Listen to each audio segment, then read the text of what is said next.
രാവിലെ ഓഫീസിലേക്ക് കയറി ചെന്നത് തന്നെ സെക്യൂരിറ്റി ഗോപാലേട്ടന്റെ 1000 വാട്ട്സുള്ള ചിരിയും കണ്ടുകൊണ്ടാണ്. എന്താ ഗോപാലേട്ടാ, രാവിലെ തന്നെ ഫോമിലാണല്ലോ. ഇന്നെന്താ പതിവ് പോലെ ഉറക്കം തൂങ്ങാതെ വടി പോലെ നിന്ന് സല്യൂട്ടൊക്കെ തരുന്നത്? ഇനി എം ഡി സാർ എങ്ങാനും ലീവ് കഴിഞ്ഞ് വന്നോ? രവി സാർ ഇന്നലെ രാത്രി എത്തിയ മൂസേ. കാലത്തെ ഓഫീസിലും എത്തിയിട്ടുണ്ട്. നിന്റെ ആഫീസ് ഭരണം ഇന്നത്തോടെ കഴിഞ്ഞുട്ടാ. ഓ, ഇവിടെ ശരിക്കും ഭരിക്കുന്നത് നമ്മളൊന്നുമല്ലാന്ന് വേറെ ആർക്കും അറിയില്ല എങ്കിലും എനിക്ക് നന്നായി അറിയാം. പണ്ട് പള്ളിക്കൂടത്തിൽ വെച്ച് രവി സാറിന്റെ കൂടെ പഠിച്ച ആത്മമിത്രം ഗോപാലന്റെ കഥയൊക്കെ സാറ് തന്നെ എന്നോട് പറഞ്ഞിട്ടുണ്ട്. അതുകൊണ്ട് സാറ് പോയതിൽ പിന്നെ ഈ ഓഫീസിലേക്ക് ഓരോരുത്തരും വരണതും പോണതും എന്തിന് ഒരു ഇല അനങ്ങുന്നത് വരെ വള്ളി പുള്ളി വിടാതെ ന്യൂസ് അവിടെ എത്തിക്കാണുമെന്ന് എനിക്ക് നന്നായിട്ടറിയാം. അല്ല, ഇനി കൂട്ടത്തിൽ നമുക്കെങ്ങാനും വല്ല പാരയും ഒപ്പിച്ച് വച്ചിട്ടുണ്ടോ? നിനക്കിട്ട് പണിയാനോ? നല്ല കഥയായി. സാറിനെ പോലെ തന്നെ മോളും ഈ ഓഫീസിനെ പ്രാണനായിട്ടാണ് കാണുന്നത് എന്നൊക്കെ ഈ കിളവനും അറിയാം മോളെ. എന്നും കാലത്ത് നീയും രവിസാറും എത്തിക്കഴിഞ്ഞിട്ടാ ഇവിടത്തെ തൂപ്പുകാരൻ പോലും ജോലിക്കായി എത്തുന്നത്. മനസ്സിൽ കണ്ട ജോലി തീരുന്ന സമയത്തല്ലേ മോള് തിരിച്ചു വീട്ടിൽ പോകാറ്. അതിൻ്റെയൊക്കെ ഗുണം നിനക്ക് വൈകാതെ കിട്ടും മോളെ. നിന്നെപ്പറ്റി സാർ എന്നോടും പലതും പറഞ്ഞിട്ടുണ്ട്. അതുകൊണ്ട് പറയുക, വലിയൊരു പണി തരാൻ നിന്നെ ഒന്ന് കാണാനിരിക്കുകയാണ് സാർ. ഒരുങ്ങി നിന്നു. ഗോപാലേട്ടന്റെ വാക്കുകൾ ഉള്ളിലൊരു പൂത്തിരി തിളക്കം കോരിയിട്ടു. കമ്പനിയുടെ വിദേശത്തുള്ള പ്രോജക്റ്റിന് വേണ്ടി 1 മാസത്തെ ടൂറിലായിരുന്നു രവി സാർ. അത് വിജയകരമായതിനു ശേഷം സാറിന് അവിടുത്തെ കാര്യങ്ങൾ മാത്രം നോക്കാനായി അവിടെ സെറ്റിൽ ചെയ്യണം എന്നുണ്ട്. ഇവിടെ ഓഫീസിൽ സാറിന് ഏറ്റവും അടുപ്പമുള്ള വിശ്വസ്ത ഞാനാണെന്ന് ഒരു അങ്ങാടിപ്പാട്ടുണ്ട്. 6 വർഷം മുൻപ് ക്യാമ്പസ് സെലക്ഷൻ വഴിയാണ് ഈ കമ്പനി എന്റെ ജീവിതത്തിന്റെ ഭാഗമാകുന്നത്. ഒത്തിരി ഭയത്തോടും ആശങ്കയോടും കൂടി ചെയ്തു തുടങ്ങിയ ജോലി ജോയിൻ ചെയ്ത് ഏകദേശം 2 വർഷം കഴിഞ്ഞാണ് എം ഡി ആയ രവീന്ദ്രൻ സാറുമായി നേരിട്ട് പരിചയപ്പെടുന്നത്. പ്രായം 60കളിൽ എത്തിയിട്ടും ചുറുചുറുക്കോടെ ജോലി ചെയ്യുന്ന കഠിനാധ്വാനിയായ ഒരു മനുഷ്യൻ. അത്ഭുതത്തോടെയും ബഹുമാനത്തോടെയും ആരാധനയോടെയും സാറിന്റെ ഓരോ പ്രവൃത്തികളും സാഗൂതം നിരീക്ഷിച്ചു കൊണ്ടിരുന്നു. 4-5 കൂടിക്കാഴ്ച കഴിഞ്ഞതും സാറിന് എന്നോടും ഒരു പ്രത്യേക അടുപ്പം ഉണ്ടെന്ന് തോന്നി. എവിടെ കണ്ടാലും ചിരിച്ച് എന്തെങ്കിലും ഒന്ന് സംസാരിക്കും. അതുകൊണ്ടാണ് അപ്പുവിന്റെ കോളേജ് അഡ്മിഷന് വേണ്ടി പണത്തിന് ആവശ്യം വന്നപ്പോൾ കമ്പനി ലോണിനായി സാറിന്റെ അടുത്തേക്ക് ചെന്നത്. അധികമൊന്നും ചോദിക്കാതെ ആവശ്യപ്പെട്ട തുക തന്നെ ഒപ്പിട്ട് തന്നു. പകരം എനിക്ക് ഞാൻ ഉൾപ്പെടാത്ത ഒരു പ്രോജക്റ്റിന്റെ അധിക ചുമതല കൂടി തന്നു. സന്തോഷത്തോടു കൂടി ചെയ്തു കൊടുത്തു. പിന്നീട് വീട് പണിക്ക് അത്യാവശ്യമായി പണം വേണ്ടി വന്നപ്പോൾ വീണ്ടും ആവശ്യം പറഞ്ഞു ചെന്നു. അതും ആവശ്യപ്പെട്ട തുക തന്നെ ലോൺ അപ്രൂവ് ചെയ്തു തന്നു. പകരം പ്രോജക്ട് ഡിവിഷന്റെ ചുമതല മൊത്തത്തിൽ എനിക്ക് തന്നു. ഇത്രയും ഭാരിച്ച ചുമതല ഏറ്റെടുക്കാൻ ധൈര്യക്കുറവ് തോന്നിയതും, ഞാൻ കമ്പനിയിൽ 4 വർഷമേ ആയിട്ടുള്ളൂ, എത്ര ജോലി വേണമെങ്കിലും ചെയ്തു തരാം, പക്ഷേ ചുമതല വേണ്ട എന്ന് പറഞ്ഞ് ഒഴിയാൻ നോക്കി. ഒരു മറുചിരിയോട് കൂടി ഒരു ചെറുപ്പക്കാരനെ പറ്റി കഥ പറഞ്ഞു തുടങ്ങി.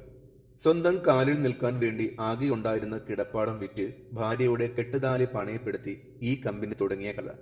പതിയെ ഓരോന്നായി വെട്ടിപ്പിടിച്ച് ഇന്നീ കാണുന്ന നിലയിൽ ഈ സ്ഥാപനം കെട്ടിപ്പടുത്തത്. അധ്വാനിക്കാൻ മനസ്സുണ്ടെങ്കിൽ വിജയങ്ങൾ ആരുടെയും കൂടെ ഉണ്ടാകുമെന്ന് പറയാതെ പറയുന്നത് പോലെ തോന്നി. അദ്ദേഹം എന്നോട് കാണിച്ച വിശ്വാസത്തിൽ ചുമതല ഏറ്റെടുത്ത് വിജയപൂർവ്വം 6 വർഷം പിന്നിട്ടിരിക്കുന്നു. കഴിഞ്ഞ 1 മാസം സാർ ഇവിടെ ഇല്ലാതിരുന്നിട്ട് കൂടി ഞാൻ ഓരോ കാര്യങ്ങളും കണ്ടറിഞ്ഞ് ഭംഗിപൂർവ്വം കൈകാര്യം ചെയ്തിരിക്കുന്നു.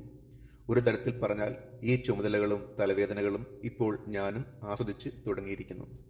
ഗോപാലേട്ടൻ പറഞ്ഞതുപോലെ ഇതിന് പകരം തരാൻ സാറ് എന്താണ് കരുതിയിരിക്കുന്നത് എന്നറിയില്ല. എന്തായാലും ആദ്യം തന്നെ സാറിനെ പോയി കാണാൻ തീരുമാനിച്ചു. Good morning sir, welcome back. എങ്ങനെ ഉണ്ടായിരുന്നു ബിസിനസ് ട്രിപ്പ്? നന്നായിരുന്നു അമ്മു. ഞാൻ അതിൻ്റെ ആഘോഷത്തിലാണ് ഇപ്പോഴും.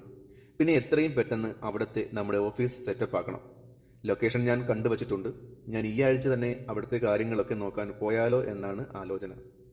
ഇത്ര പെട്ടെന്ന്? അപ്പോൾ ഇവിടുത്തെ കാര്യങ്ങളൊക്കെ? അതിലെ ഏറ്റവും വലിയ സന്തോഷം എൻ്റെ മോൻ. ഒടുവിൽ അവൻ എൻ്റെ കൂടെ ബിസിനസ്സിൽ ജോയിൻ ചെയ്യാൻ തീരുമാനിച്ചു. അവൻ്റെ ബിസിനസ് സ്റ്റഡീസ് റിസർച്ചൊക്കെ കഴിഞ്ഞു. വിദേശത്തിന് പകരം ഇവിടുത്തെ ബ്രാഞ്ചിൽ ജോയിൻ ചെയ്യാനാണ് അവന് താല്പര്യം. ഞാനില്ലെങ്കിലും കാര്യങ്ങൾ നോക്കാൻ അവനുണ്ടാകും ഇവിടെ. പിന്നെ അമ്മ ഉണ്ടല്ലോ അവന് കൂട്ടിന് എന്നതാണ് എൻ്റെ ആശ്വാസം. ഉള്ളിലെവിടെയോ നേർത്ത സങ്കടം വന്ന് തുടങ്ങിയിരുന്നു. ഞാൻ അർഹതയിലും അധികം വല്ലതും പ്രതീക്ഷിച്ചിരുന്നോ? അതോ സാറിന്റെ അടുത്ത് കാണിക്കുന്ന അത്ര സ്വാതന്ത്ര്യവും അദ്ദേഹം പലപ്പോഴായി ചെയ്തു തന്നിരുന്ന സഹായങ്ങളുമൊക്കെ ഇനി പുതിയൊരാളിൽ നിന്നും, പ്രത്യേകിച്ച് ഒരു ചെറുപ്പക്കാരിൽ നിന്നും പ്രതീക്ഷിക്കാമോ എന്നതാണോ എൻ്റെ പ്രശ്നം? കാരണം അറിയില്ലെങ്കിലും വല്ലാതെ വീർപ്പ് മുട്ടൽ തോന്നി. പുതിയ എം ഡിയുമായി ഡീൽ ചെയ്യുന്നതിന് ടെൻഷനുണ്ടോ അമ്മുവിന്? അതല്ല സാർ, പുതിയൊരു തുടക്കമാകുമ്പോൾ എല്ലാത്തിലും കാണുമല്ലോ ഒരു സ്റ്റാർട്ടിംഗ് ട്രബിൾ. പതിയെ എല്ലാം ശരിയാകും. അതിന് ഞാനൊരു എളുപ്പമാർഗം പറയട്ടെ. അത് ചോദിക്കുമ്പോൾ സാറിൻ്റെ മുഖത്ത് ഒരു കുസൃതി ഉണ്ടായിരുന്നോ എന്ന് സംശയം തോന്നി. ഈ കമ്പനിയോടൊപ്പം തന്നെ ഞാൻ എൻ്റെ മകനെ കൂടെ അമ്മുവിനെ ഏൽപ്പിക്കട്ടെ. അമ്മയില്ലാതെ വളർന്നതിൻ്റെ ആവും ഇത്തിരി കോംപ്ലക്സും ദേഷ്യവും ഒക്കെയുള്ള ഒരു സ്പെഷ്യൽ ക്യാരക്ടറാണ് അവൻ. അതുകൊണ്ട് തന്നെ അവനൊരു പെൺകുട്ടിയെ ഇഷ്ടപ്പെടുക എന്നുള്ളത് എളുപ്പമായിരിക്കില്ല. എങ്കിലും ഇഷ്ടപ്പെട്ടാൽ അസ്ഥിക്ക് പിടിച്ച പോലെ കൂടെ നിന്നോളും. അമ്മുവിനെ പോലെ ഒരു മിടുക്കിക്ക് അവനെ ചേർത്ത് നിർത്താൻ എളുപ്പമായിരിക്കും എന്നാണ് എൻ്റെ വിശ്വാസം. എന്നിലെ അച്ഛൻ്റെ സ്വാർത്ഥതയായിരിക്കാം. അമ്മുവിനെ പരിചയപ്പെട്ട് തുടങ്ങിയ നാൾ മുതൽ ഇങ്ങനെ ഒരു ചിന്ത എൻ്റെ ഉള്ളിൽ ഉണ്ടായിരുന്നു. താൻ തയ്യാറാണോ എൻ്റെ മകനുമായുള്ളൊരു മാരേജിന്? അവിശ്വസനീയതയോടെയാണ് സാറിൻ്റെ ചോദ്യം കേട്ടത്. എൻ്റെ വിവാഹം പ്രായം 28 തികഞ്ഞിട്ടും മനഃപൂർവ്വം മറവിയിലേക്ക് തള്ളിവിടുന്നൊരു കാര്യം. സാറിൻ്റെ ഈ ചോദ്യത്തോടെ ഉള്ളിൽ എവിടെയോ ശാന്തമായി ഉറങ്ങിക്കിടന്ന ഒരു അഗ്നിപർവ്വതം നിശബ്ദമായി പൊട്ടിത്തുടങ്ങുകയായിരുന്നു. നെറ്റിയിൽ വിയർപ്പ് തുള്ളികൾ പൊടിഞ്ഞു വരുന്നു. സാറ് കാണാതിരിക്കാൻ വെപ്രാളത്തിൽ കൈകൊണ്ട് അവ തുടച്ചെടുത്തതും അതിൽ പ്രിയപ്പെട്ട ആരുടെയോ രക്തത്തുള്ളികൾ കൂടി എൻ്റെ കണ്ണുകൾക്ക് കാണാൻ കഴിയുന്നുണ്ടോ എന്ന് സംശയം തോന്നി. നെഞ്ചിൽ തണുപ്പുള്ളൊരു നോവ് പടരുന്നു. എങ്കിലും തൻ്റെ മുന്നിലിരിക്കുന്ന കുശാഗ്രബുദ്ധിയുള്ള ഈ മനുഷ്യന് മനസ്സ് പതറാതെ ഉത്തരം കൊടുത്തേ പറ്റൂ. അത് പിന്നെ ഇങ്ങനത്തെ കാര്യങ്ങളൊക്കെ വീട്ടിലാലോചിക്കാതെ ഞാൻ എന്താ സാറിനോട് പറയുക? അതൊക്കെയാണ് നാട്ടുനടപ്പ് എന്ന് എനിക്കും അറിയാമോ. നിന്നെക്കുറിച്ച് ഒന്നും അന്വേഷിക്കാതെ ഞാനും ഇറങ്ങിത്തിരിക്കില്ലല്ലോ. ആ കുടുംബം നടത്തുന്നത് നീയാണെന്നും കുടുംബനാഥയായ നിന്റെ തീരുമാനങ്ങൾക്ക് മാത്രമേ വിലയുള്ളൂ എന്നും അറിയാം. കാര്യങ്ങളെല്ലാം അന്വേഷിച്ച് അറിഞ്ഞത് കൊണ്ട് തന്നെയാണ് എൻ്റെ മകന് വേറൊരു പെൺകുട്ടി വേണ്ട എന്ന് ഞാൻ തീരുമാനിച്ചത്. ബുദ്ധിയുള്ള ഏതൊരു പെൺകുട്ടിയും തട്ടിക്കളയാത്തൊരു പദവിയാണ് ഞാൻ അമ്മുവിന് നേരെ വച്ചു നീട്ടുന്നത്. പിന്നെ ഇക്കാര്യത്തിൽ ഞാൻ ഒരു പടി കൂടി മുന്നോട്ട് പോയിട്ടുണ്ട്.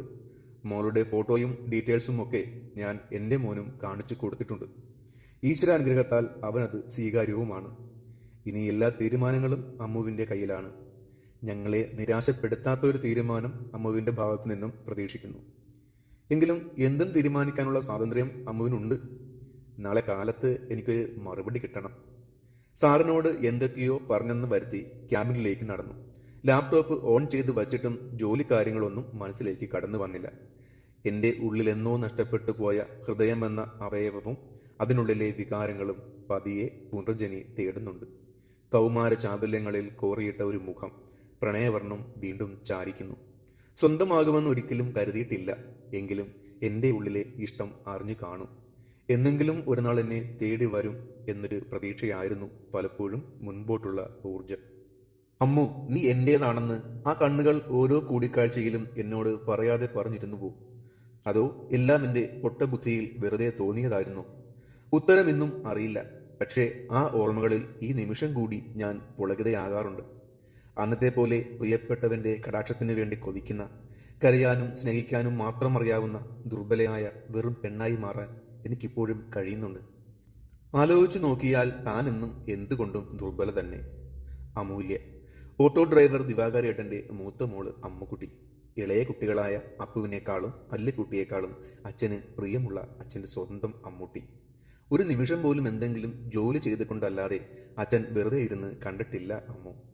അവൾ +2 കഴിഞ്ഞ് എഞ്ചിനീയറിംഗ് കോളേജിൽ അഡ്മിഷൻ കിട്ടിയതിനു ശേഷം അച്ഛൻ രാത്രി കൂടി ഉറക്കം കളഞ്ഞ് ഏതെങ്കിലും ഓട്ടത്തിന് പോകും. പലപ്പോഴും അച്ഛൻ്റെ ആരോഗ്യം കണക്കിലെടുത്ത് അമ്മ തടസ്സമായി ചെല്ലുമ്പോൾ അച്ഛൻ പറയുന്ന മറുപടി എന്നും ഒന്ന് തന്നെ: എൻ്റെ അമ്മൂട്ടിയുടെ പഠിത്തം കഴിയുമ്പോഴേക്കും സ്വന്തമായി ഇത്തിരി മണ്ണ് വാങ്ങിച്ച് ഒരു കൂര വെക്കണം. അതിൻ്റെ മുറ്റത്ത് നിന്ന് വേണം എനിക്ക് അവളെ ആണൊരുത്തന് കൈപിടിച്ചു കൊടുക്കാൻ. അച്ഛൻ്റെ പറച്ചിൽ കേൾക്കുമ്പോൾ അറിയാതെ ഒരു പുഞ്ചിരി അമ്മുവിൻ്റെ ചുണ്ടിൽ വിടരും. ആ പുഞ്ചിരിയോട് കൂടി തന്നെയായിരുന്നു കോളേജ് ജീവിതം തുടങ്ങിയത്. ദാരിദ്ര്യമുണ്ടായിരുന്നുവെങ്കിലും അച്ഛൻ്റെ സംരക്ഷണത്തിന് കീഴിൽ ജീവിതത്തിൻ്റെ അല്ലലും അലട്ടലും അറിഞ്ഞിരുന്നില്ല അന്നൊന്നും. കോളേജിന്റെ ആദ്യ വർഷത്തിലെ അവസാന പ്രാക്ടിക്കൽ പരീക്ഷ കഴിഞ്ഞ് ലാബിൽ നിന്നും ആദ്യം ഇറങ്ങിയത് ഞാനായിരുന്നു. കോളേജ് കെട്ടിടത്തിൽ നിന്നും ഇത്തിരി ദൂരെ കാട് പിടിച്ചു കിടക്കുന്ന ആളൊഴിഞ്ഞ സ്ഥലത്താണ് ലാബുകളും വർക്ക്ഷോപ്പുകളും ഒക്കെ സജ്ജീകരിച്ചിരിക്കുന്നത്. പരീക്ഷ എളുപ്പമായതിന്റെ സന്തോഷത്തിലും നാളെ തൊട്ട് സ്റ്റഡി ലീവിനായി കോളേജ് അടയ്ക്കുകയാണല്ലോ എന്നോർത്ത് മൂളിപ്പാട്ടും പാടി നടന്നു വരുമ്പോഴാണ് ഒരു കൂട്ടം സീനിയർ ചേട്ടന്മാർ ഓടിക്കിതച്ചുകൊണ്ട് ആരെയോ തിരയാൻ എന്ന പോലെ നീണ്ടുകിടക്കുന്ന ആളൊഴിഞ്ഞ കോറിഡോറിലേക്ക് കയറി വന്നത്. കയറി വന്നവന്മാർ വീർത്ത് കുളിച്ച് മുട്ടുകാലിൽ കൈകുത്തി നിന്ന് കിതപ്പ് അണച്ചു തീർക്കുന്നത് കണ്ടതും ഏതോ അടിപിടിയുടെ ഭാഗമായി കാണാതെ പോയ ആരെയോ തേടി വന്നതാണെന്ന് മനസ്സിലായി. രാഷ്ട്രീയവും അതിനേക്കാളേറെ അടിപിടികളും സജീവമായിട്ടുണ്ട് കോളേജിൽ. ഈ വർഷം തന്നെ 6-7 ദിവസത്തെ പഠിപ്പ് ഇതിന്റെ പേരിൽ മുടങ്ങിപ്പോയിരിക്കുന്നു. ദൈവാനുഗ്രഹം കൊണ്ട് ഇന്നേ വരെ ഒരു അടിപിടി പോലും നേരിട്ട് കാണാത്തതിൽ പേടികൊണ്ട് മുട്ടിടിച്ചു തുടങ്ങിയിരുന്നു.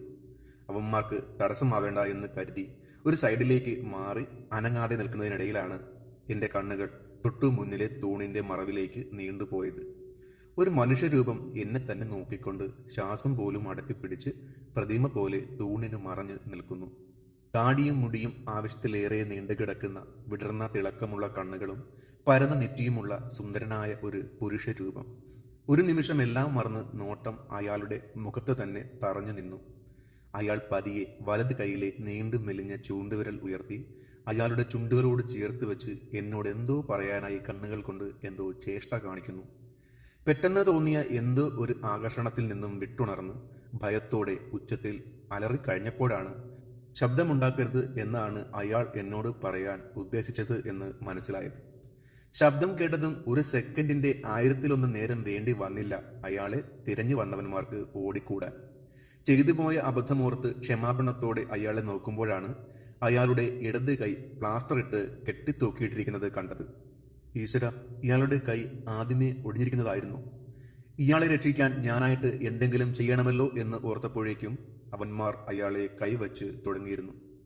അടി വാങ്ങി കൂട്ടുന്നതിനിടയിലും അയാളുടെ നോട്ടം പതിങ്ങി നിൽക്കുന്ന എന്റെ നേർക്കായി. നോക്കി നിൽക്കാതെ ഓടിപ്പോ എന്നോടായി അയാൾ ഉച്ചത്തിൽ വിളിച്ചു പറഞ്ഞു. ഞാൻ പോകുന്നില്ല എന്ന് കണ്ടതും ഓടി ഒരു ആക്രോശത്തോടെ കൂടി കൈകൾ എന്റെ നേരെ വീശി. ആഞ്ഞുള്ള വീശലിൽ അയാളുടെ കൈയിലെ രക്തത്തുള്ളികൾ തെറിച്ചു വീണ് എന്റെ നെറ്റിയിലും അവിടെ ചുവപ്പ് നിറം പരത്തി. ആർത്തു വിളിച്ച് കരഞ്ഞുകൊണ്ട് പുറത്തേക്ക് ഓടി. എന്തോ ഭാഗ്യത്തിന് ആരൊക്കെയോ എന്റെ കാറിക്കൂവൽ ശ്രദ്ധിച്ചു. ലാബിലെ ടെക്നീഷ്യന്മാരും കുട്ടികളും സാറന്മാരും അങ്ങനെ ആരൊക്കെയോ ഓടിക്കൂടി. ആളുകളെ കണ്ടതും അവന്മാര് ഏതൊക്കെയോ വഴി ഓടിപ്പോയി. ഓടിക്കൂടിയ ജനക്കൂട്ടത്തെ വകഞ്ഞുമാറ്റി അയാളുടെ അവസ്ഥ ഒന്ന് കാണണം എന്നുണ്ടായിരുന്നു എങ്കിലും സാധിച്ചില്ല.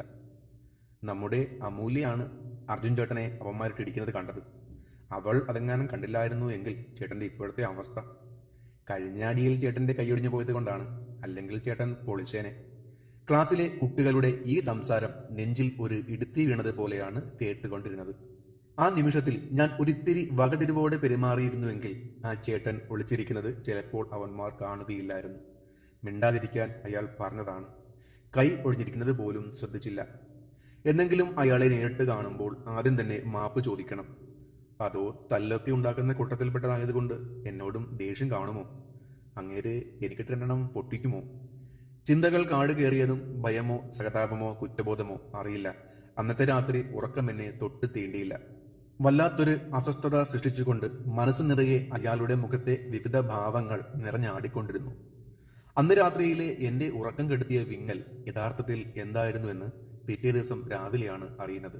ഞങ്ങളെ പോറ്റാനുള്ള തത്രപ്പാടിനിടയിൽ പാതിരാത്രിയിലെ ഓട്ടം കഴിഞ്ഞ് മടങ്ങി വരുന്ന വഴിയിൽ അച്ഛന് അപകടം സംഭവിച്ചിരിക്കുന്നു.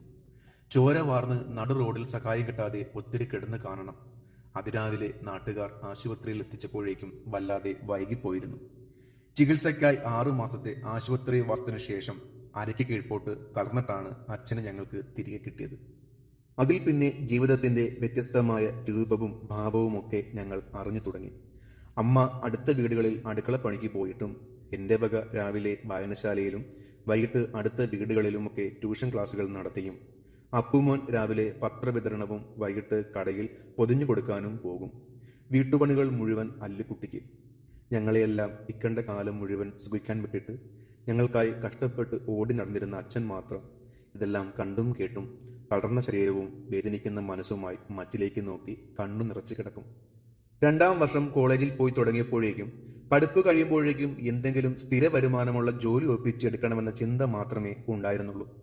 ക്ലാസ് മോണിറ്ററായിരുന്ന ടീച്ചറിൽ നിന്നും ക്യാമ്പസ് സെലക്ഷനെ കുറിച്ചുള്ള വിവരങ്ങളൊക്കെ ചോദിച്ചറിഞ്ഞതും പകുതി സമാധാനമായി.